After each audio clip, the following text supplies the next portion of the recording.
I am so grateful for Tim in many ways.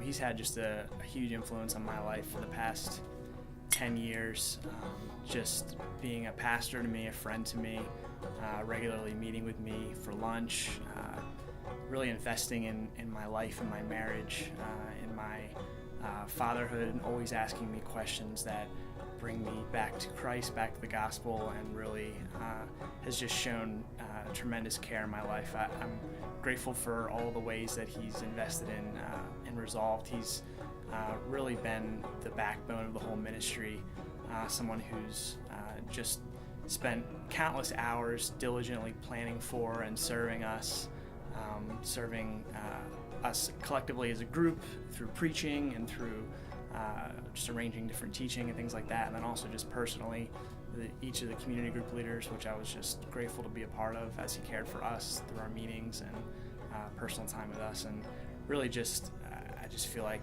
God's been so generous and so kind to this group for the past, I don't know, however long it's been, 7 or 8 years through Tim, and I'm grateful very much for how much he served us there.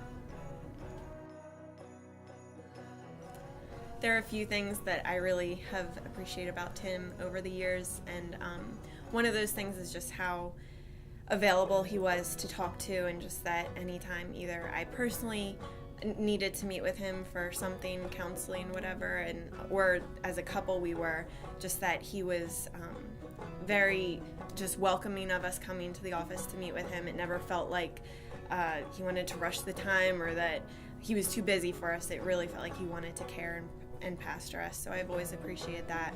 And I've also always appreciated just how real I could be with Tim. I never felt like I needed to hide my sin or just glaze over situations, but that I could just be fully honest with where I was at, with what was going on, without feeling just any fear of what Tim thought, because I think he just was always very gracious, very understanding.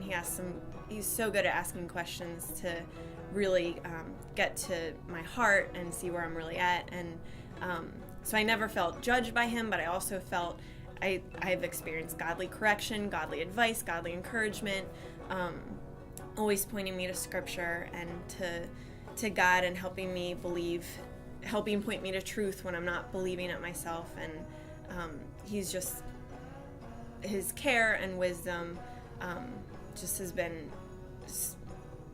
really great in my life personally and in our marriage, and I'm just really thankful for the relationship that we have with him as our pastor, and just for the care that we've received from Tim. So Tim, the T-Bone Wolf, or Tim the Toolman Wolf, as I like to call him, has really been a great pastor and friend to me over the last close to 8 years when I first started coming to the church. When I first came and started coming out to different things, and Tim might be there, like I'm trying to think what the first context might have been, man school. I definitely felt his judgment from day one. I was young 20s, and I rolled up in a red Mustang, and he was like, "That's your car?" And I was like, "Yeah, why?" And he was just really surprised. So I think he wanted to keep a close eye on me, just from his judgment of me owning that car, but ended up selling the car. But Tim and I really remained good friends over the period after that, and just I feel like pretty religiously we would grab lunch about once a month, particularly at Panera Bread. Kept that place going, and it was great. He would just really ask me some really good questions. I would ask his counsel on a lot of different things, and just really benefited a lot from Tim's wisdom. The guy exudes and bleeds wisdom, and just really great counsel. And it's been great just over that time. Tim's really spoken into my life, particularly just as of more recently, as in the past few years, just with my marriage with Janet. He helped, him and Maria did our premarital, and just was a great experience doing that. Tim ended up doing our wedding ceremony as well, and Tim proceeded to offend Catholic people at our wedding. So just side note was, during our ceremony, Tim mentioned how he did our premarital, and he paused and he said, "For our Catholic friends here, we call that's pre-Cana," and then he did this move and offended, I think, some of the Catholic people in our midst, mainly Janet's aunt, who almost became a Catholic nun. But no, it was just funny. But just that's one thing I really appreciate about Tim is just his humor, but also his just depth in his walk with the Lord. And that's, I mean, I mentioned he's a friend, but he's also kind of been like a big brother to me.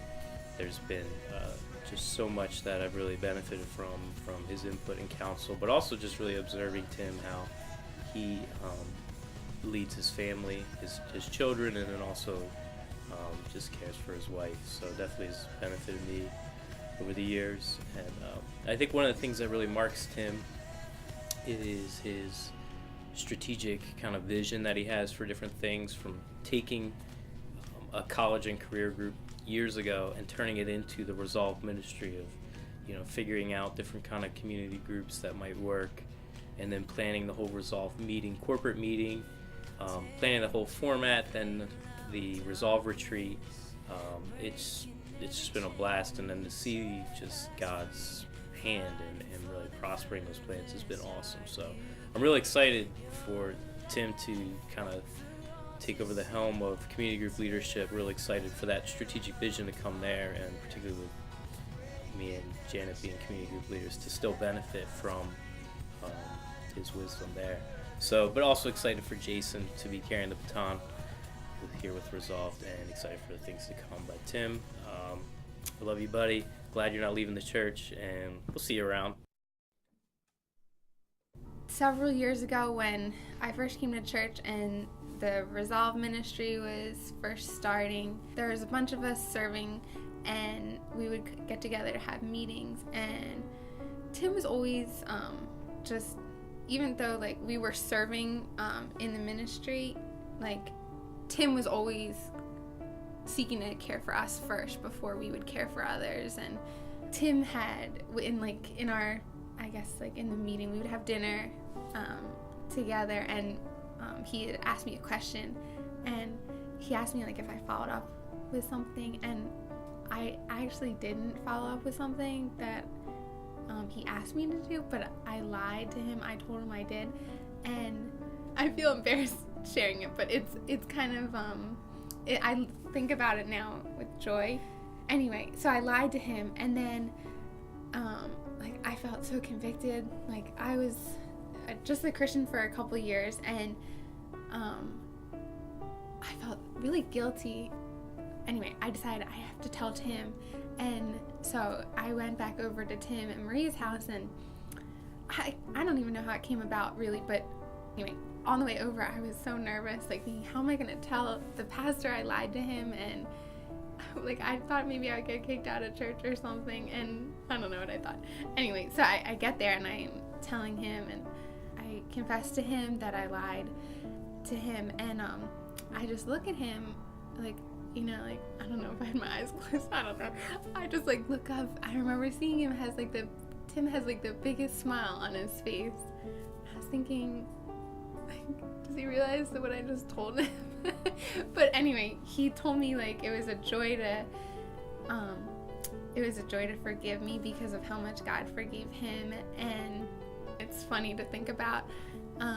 But just in all seriousness, it was just a really pivotal point in my relationship with God, that I saw the way that Tim responded to me and was joyful when I confessed my sin, and that really kind of changed the way that I viewed God. I didn't have to, you know, be afraid to approach God because of what Christ had did for me. I'm excited to get the opportunity to honor Tim as he's leaving and transitioning from leading Resolve to now leading the community groups at church. When thinking about this, the thing I wanted to share is that Tim's just been a big means of grace in my life. When I first started coming to Resolve in the summer of 2009 after I graduated high school, Tim was a means of grace that was just faithful leadership of Resolved and his faithful preaching and expositing of God's Word. At the time, I probably didn't appreciate what he had done there, but as I look back and reflect on that time period, God really used Tim's preaching and leadership and stewardship of his gifts for Resolve to stir my soul and strengthen my faith. But it didn't stop there. As time went on, I guess it was in 2011, the fall of probably 2011, I got to take the young men's discipleship class with Tim, and that's where the means of grace got very personal for me. Tim was no longer a pastor, someone that I had to talk to in order to go to youth camp, and besides that, I had no interactions with, but someone who became a friend. I got to see him as a person, someone who struggled with sin, who needed God's Spirit, who was dependent upon God's grace, who didn't have all the answers, but trusted that God would be good and provide.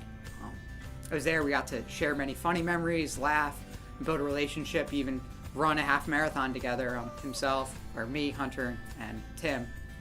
And through all those things, it was just cool to get to know Tim on a deeper level. And then the last thing I've just been noticing over the past maybe year and a half is another means of grace is just seeing Tim lead and leading in a Spirit-led fashion. If you know Tim well, he's dependent upon God's Spirit, whether he's up there leading worship or at youth camp or just you're in a meeting planning about what to do for a certain ministry. He's always praying, asking God's Spirit for help, seeking the Spirit's direction, leading, and being open to change if it's from the Lord.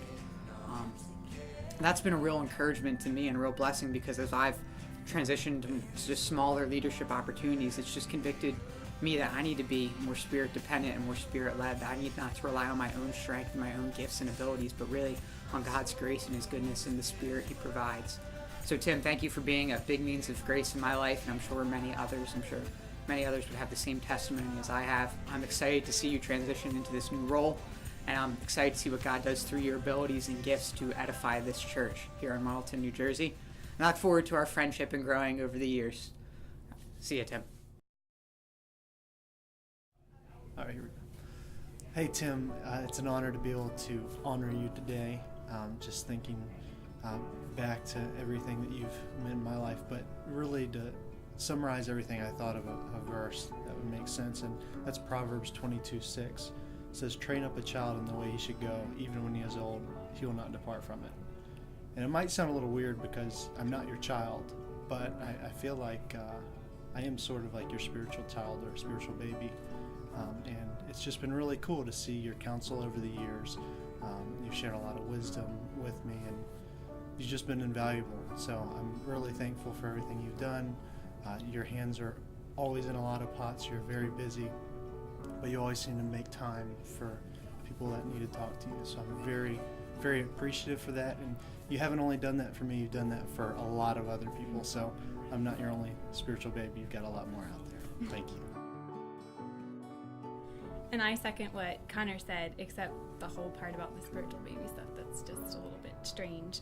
But I actually did want to take some time to recognize Maria and the role that you have played in Tim's ministry, just specifically with Resolved. I recently just found out the challenges that come with having a baby, and Maria, you have had 5, and you've still allowed Tim to be a part of the Resolve ministry, which includes going out at night, meeting with different people, and it's just amazing to see that you have allowed him to do those things and still fed and bathed and put 5 kids to bed on your own. And I just know the challenges that is. It's just hard when you're with kids all day long, and then you just look forward to your husband coming home to help you, and yet you've just done that so joyfully and freed him up to be able to serve in that way. And I'm just really thankful for your example. You truly are an example to me of a Proverbs 31 woman, and just not being selfish with your time. You just consider others' interests above your own, and it really just means a lot to me. You've been an example to me, and we're just thankful for both of you guys, and we love you.